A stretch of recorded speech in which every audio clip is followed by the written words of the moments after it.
Welcome to Sideboard here at the Las Vegas Legacy Open. I'm Glenn Jones. I'm here with Wes Wise. Hello. How's it going, Wes? I'm doing well. How are you? Pretty good, pretty good. For those of you at home, Wes is a buyer here at StarCityGames.com, and he's also a competitor from time to time. He managed to top 8 one of the opens the last time we were in the city. We both did, in fact, the same one. Who beat you that tournament? The winner, or no, the second place guy. I can't remember his name. Who beat you in the Swiss that tournament? Wesley Wise did actually defeat me in a lopsided match. All right, well, after that brief rub-ins, we're going to talk about the Legacy deck that you played today, which it looks like you got a little Shardless Bug in your Jund, a little Jund in your Shardless Bug, just mixing things up. Yeah, I kind of just wanted to Cascade today. Okay. Just the appeal of Bloodbraid Elf into Shardless Agent into whatever other spell I hit was a lot of fun. At the last Invitational, Jerry was like, "Does anyone have Boom Bust? I want to play Bloodbraid Elf and Boom Bust." And I'm like, "Oh God, I want to do that too." And I found Boom Bust today, and then I later realized why he didn't really do it. It just wasn't performing the way I wanted. Okay. The way I wanted it to. A lot of the matchups, I played against Rug and Bug today, and it never was where I really wanted it to be. I'd much rather have the cards in my sideboard. I have liked Bloodbraid Elf a lot. Bloodbraid Elf's a good one. Interesting. Okay. Yeah.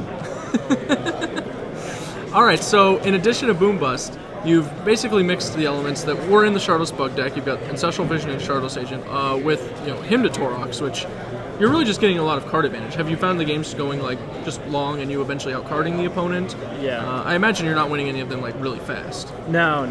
They're all super grindy. Okay. Generally, you have to resolve their Ancestral Visions. You have to Cascade a couple of times. You have, like you said, you just have to outcard them.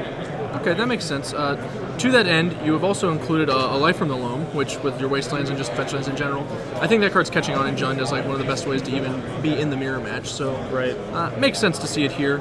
Yeah, I figured the deck was already so bad against Wasteland in general. You just have to have some out to it.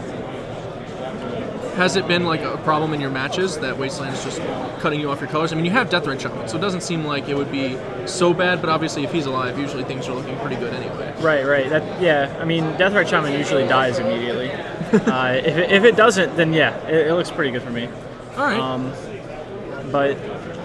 Mostly Life from the Loam's actually just been me recurring Wastelands and killing their lands. Sure. Do you think maybe, I know you've got one in the sideboard, do you think that maybe should be a larger part of the deck? Maybe you run an Intuition or something like that? No, I don't. I think that one is probably the proper number for the main deck. Okay. And then obviously one more in the sideboard just to have outs against the stifle plants like that. Alongside the Life from the Loam, you also have a Singleton Creeping Tarpit as a sort of a bullet kill. Has that card actually performed reasonably well? It seems fine when you've got things like him to just grind them out of cards, as we discussed. A little more awkward when you might be on a Wasteland plan, might be on a Boom Bust plan. So have you been using the Creeping Tarpit, or has it just been sort of a break glass in case of emergency card for you? Yeah, it's been pretty much that. It hasn't actually been activated yet today. Okay. Still time, Creeping Tarpit. But like we said, the games are supposed to be really, really grindy, and if you just get in a situation to where you can't gain any sort of advantage, and you still have that out. In a Tarmogoyf standoff, it seems fine to just be able to activate Tarpit and get in there a few times. Yeah, exactly.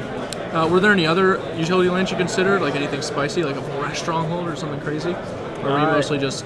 I mean, the mana base is already really greedy, so throwing in a Vorash Stronghold or something like that just seemed a little bit over the top. I mean, I won't be satisfied until a Keswick Wolf run shows up in Legacy, so... I mean, we could have made that happen today. We could have made that happen today. Moving on to the sideboard, it looks like mostly conventional fare. You've got the Mind Break traps for the this is all in, this is where we're shoving against the combo decks. It's kind of nice that you can actually cast it as opposed to most Jund decks, which obviously don't have that option. And then you've got the full amount of Thought Seizes, some more removal in the Abrupt Decays and Maelstrom Pulses. Have you found yourself bringing in the Thought Seizes frequently in sideboard games? Yeah, yep, I bring them in almost every match. Okay. They probably should have been main. I think in the future maybe cut the Boom Bust and just main deck the Thought Seizes.